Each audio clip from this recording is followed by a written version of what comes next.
Baik, Assalamualaikum warahmatullahi wabarakatuh. Om Swastiastu, salam sejahtera untuk kita semua. Selamat sore teman-teman. Mohon izin hari ini saya pertama mengawali eh, berbagi atau melaksanakan tugas kewajiban saya sebagai mahasiswa S3. Jadi hari ini saya mendapatkan topik tentang teori konstruktivisme dalam pendidikan jasmani. Nah, adapun beberapa subtopik yang akan saya sharingkan, saya sampaikan hari ini. Yang pertama yaitu konsep teori konstruktivisme, kemudian yang kedua tokoh teori belajar konstruktivisme, yang ketiga prinsip konstruktivisme, yang keempat manfaat teori konstruktivisme dalam pendidikan jasmani, dan yang terakhir ada penerapan teori konstruktivisme dalam pendidikan jasmani. Nah, jadi melihat dari kata konstruktivisme, jadi berasal dari kata konstruk, di mana artinya adalah membangun, ya, membangun atau menyusun. Nah, dalam konteks filsafat pendidikan jasmani, konstruktivisme itu adalah suatu usaha membangun tata susunan hidup yang berbudaya modern.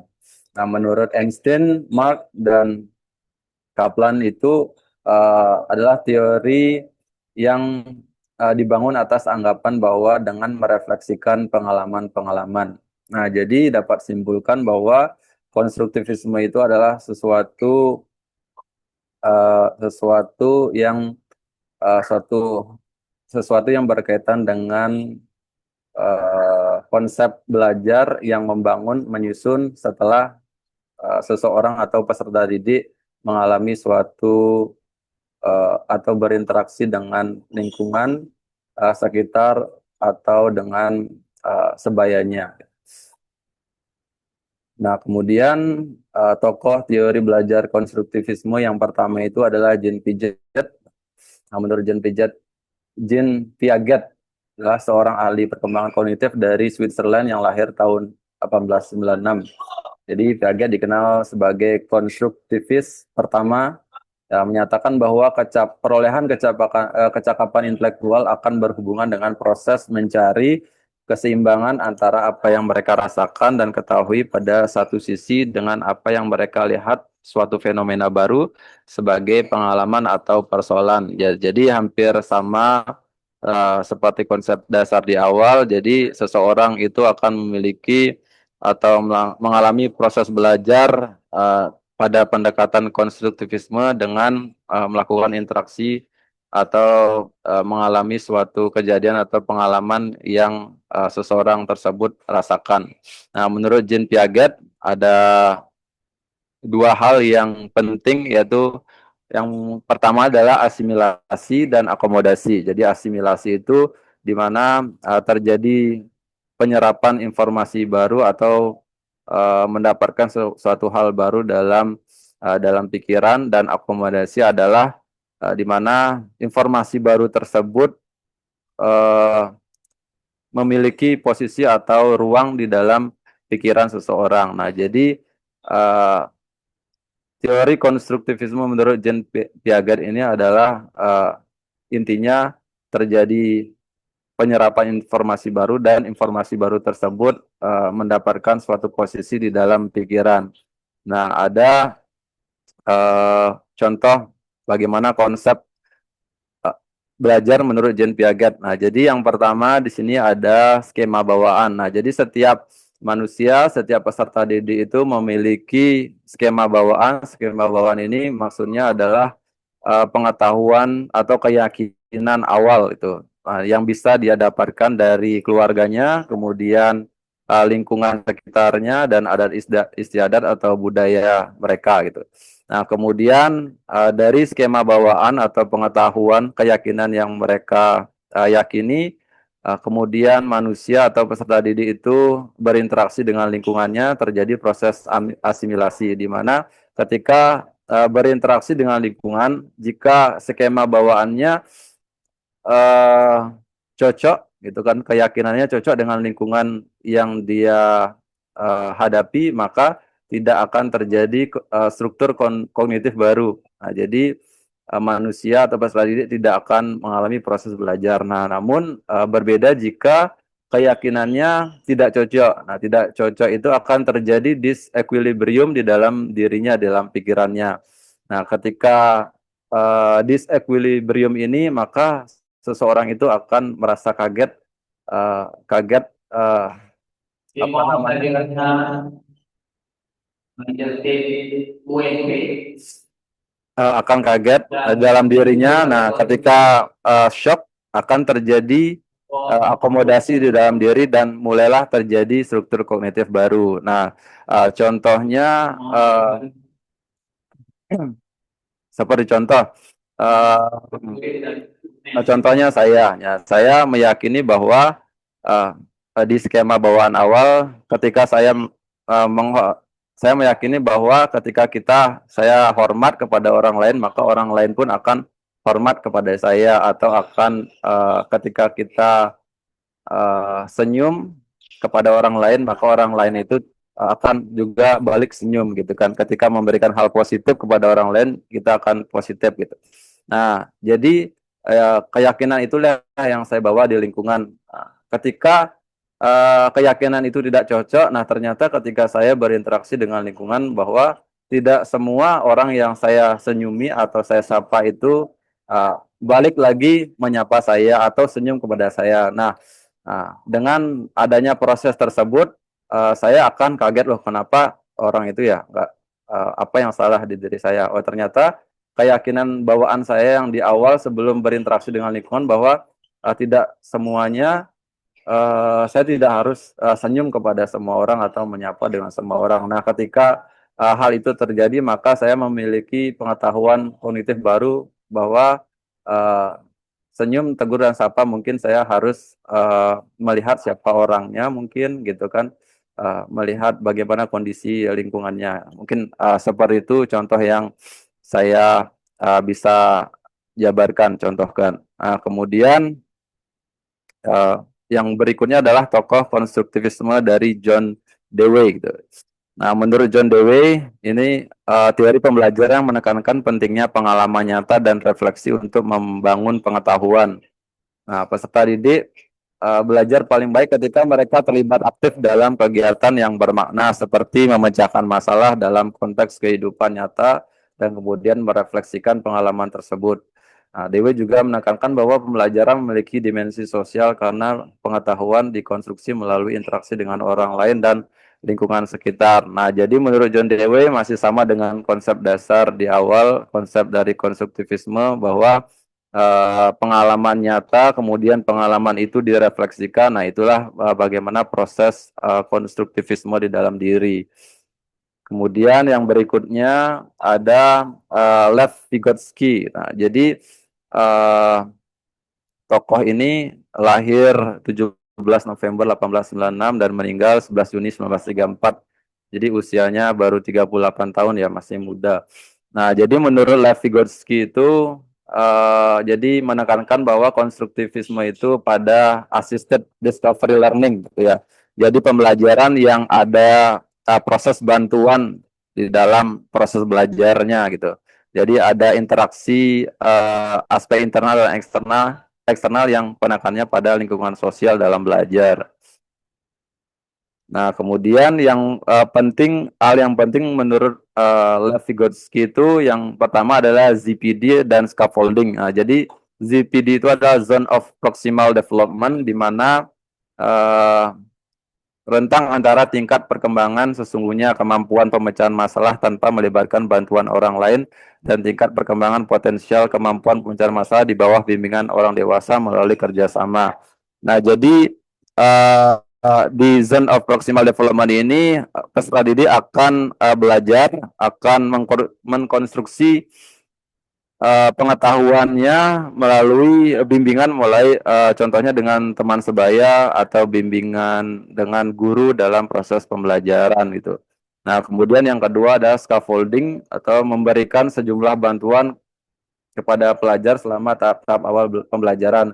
Kemudian mengurangi bantuan dan memberikan kesempatan untuk mengambil alih tanggung jawab yang semakin besar setelah pelajar dapat melakukannya sendiri. Nah, contohnya dalam scaffolding ini, sama-sama diberikan bantuan, namun pada konsep scaffolding guru hanya memberikan bantuan awal. Setelah itu yang akan mengembangkan, mengkonstruksi pengetahuan atau keterampilannya adalah peserta didik. Contohnya dalam proses pembelajaran di sekolah, peserta didik mengalami kesulitan dalam dribbling, kemudian layup gitu ya, dalam pembelajaran permainan olahraga basket.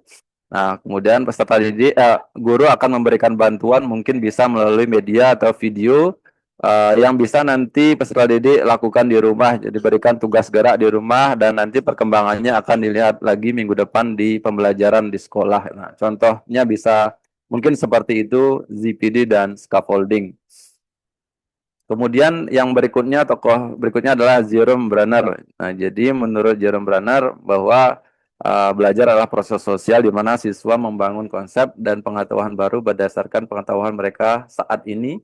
Dalam pandangan konstruktivisme ini, siswa memilih informasi, menyusun hipotesis, dan membuat keputusan dengan tujuan mengintegrasikan pengalaman baru ke dalam pengetahuan dan pengalaman yang ada. Jadi hampir sama dengan teori tokoh-tokoh sebelumnya, jadi berkaitan dengan pengetahuan awal dan pengetahuan yang nantinya dia dapatkan di lingkungan atau berinteraksi dengan lingkungannya. Kemudian yang ketiga adalah prinsip konstruktivisme. Jadi di sini ada 4 prinsip menurut Tomei Fosnot 1989. Yang pertama adalah belajar tergantung pada apa yang sudah diketahui individu. Nah, jadi jika peserta didik akan belajar menurut prinsip konstruktivisme itu adalah ketika peserta didik memiliki pengetahuan baru atau pengetahuan level 1 gitu. Kemudian setelah di sekolah pengetahuan guru mungkin lebih luas, dia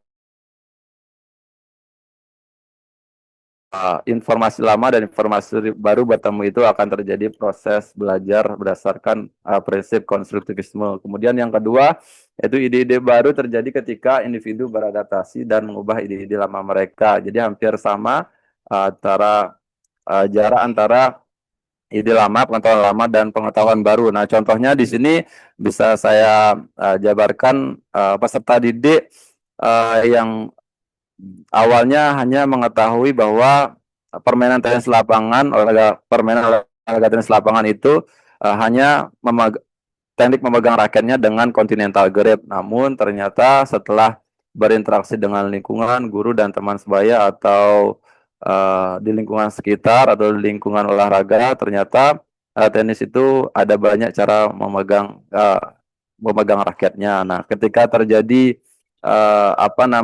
adaptasi ide lama dan ide baru, terjadilah proses belajar secara konstruktivisme. Dan yang ketiga adalah belajar melibatkan penemuan ide atau konsep-konsep daripada secara mekanis mengumpulkan serangkaian fakta.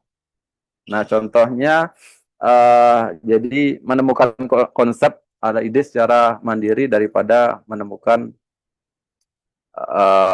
mekanis mengumpulkan serangkaian fakta. Nah, contohnya dalam proses pembelajaran, guru memberikan pertanyaan formatik, bagaimana caranya memberikan cara melakukan serangan ketika kita di dalam tekanan, dalam defense. Jadi bisa dikatakan strategi counter attack gitu ya, menyerang setelah mendapatkan serangan dari lawan. Nah, ketika guru memberikan permasalahan tersebut atau pertanyaan pematik, peserta didik akan mulai mencari ide-ide atau menyusun strategi daripada mengumpulkan serangkaian fakta atau menerima secara pasif dari guru saat proses pembelajaran. Dan yang keempat adalah pembelajaran yang bermakna terjadi melalui memikirkan kembali ide-ide lama dan sampai pada kesimpulan baru tentang ide-ide baru yang bertentangan dengan ide lama kita. Nah, contohnya ini dalam permainan bola voli, yang awalnya peserta didik hanya tahu bahwa servis bola voli itu hanya dilakukan dengan melemparkan bola ke udara, kemudian membukul dengan tangan kanan atau tangan kiri. Nah, ternyata setelah mendapatkan ide atau konsep baru, ternyata servis bola voli itu bisa dilakukan dengan jump service gitu, dengan melemparkan bola tinggi ke udara dan lompat sebelum bola turun terlalu jauh ke bawah gitu. Nah, itu salah satu contoh salah satu contoh dalam prinsip konstruktivisme yang keempat. Kemudian berikutnya apa saja manfaatnya dalam pembelajaran pendidikan jasmani? Yang pertama sudah tentu dengan memberikan menerapkan teori konstruktivisme, peserta didik akan aktif dalam proses pembelajaran, kemudian pemahaman konsepnya akan meningkat karena menemukan hal-hal baru sendiri dan kemampuan berpikir kritisnya dalam memecahkan suatu masalah juga akan meningkat. Nah, jadi ada 3 manfaatnya dalam pembelajaran ketika guru menerapkan prinsip teori konstruktivisme. Nah, kemudian bagaimana penerapannya dalam pendidikan jasmani? Yang pertama yaitu bisa melalui metode pembelajaran berbasis permainan, di mana ketika melakukan permainan, peserta didik permainan dan olahraga, peserta didik akan menemukan hal-hal baru dalam permainan, entah itu kemampuan kebugaran jasmaninya dari kekuatannya, kemudian kelincahannya setelah mengalami langsung dalam proses physical activity atau aktivitas fisik. Kemudian yang kedua adalah proses berbasis olahraga, proyek berbasis olahraga. Jadi guru bisa memberikan proyek memecahkan suatu permasalahan yang sering terjadi di dalam sebuah permainan dan olahraga. Dan yang ketiga adalah pembelajaran berbasis masalah. Jadi bisa memberikan suatu permasalahan, contohnya dengan seperti yang tadi saya sampaikan, bagaimana caranya melakukan strategi-strategi dalam permainan olahraga, atau bisa juga bagaimana melakukan diberikan masalah bagaimana cara melakukan servis dalam permainan bola voli atau tenis lapangan, atau bisa juga dengan bulu tangkis dengan melakukan servis dengan efektif dan efisien. Nah, dengan memberikan pertanyaan permasalahan tersebut, peserta didik nantinya akan menemukan sendiri solusi dari pertanyaan-permasalahan yang diberikan oleh guru. Nah, jadi terakhir kesimpulannya, yang pertama adalah teori konstruktivisme menawarkan pendekatan yang berbeda dalam memahami proses pembelajaran dalam pendidikan jasmani, dan yang kedua, dengan menerapkan prinsip teori konstruktivisme kita dapat meningkatkan keterlibatan peserta didik, pemahaman konsep, dan keterampilan berpikir kritis dalam pendidikan jasmani. Nah, demikian yang dapat saya presentasikan dan sampaikan kepada teman-teman semua hari ini. Akhir kata, mohon maaf jika ada kesalahan dan kekurangan ya, dalam sesi presentasi saya. Baik, wassalamualaikum warahmatullahi wabarakatuh. Om Santi Santi Om. Selamat sore.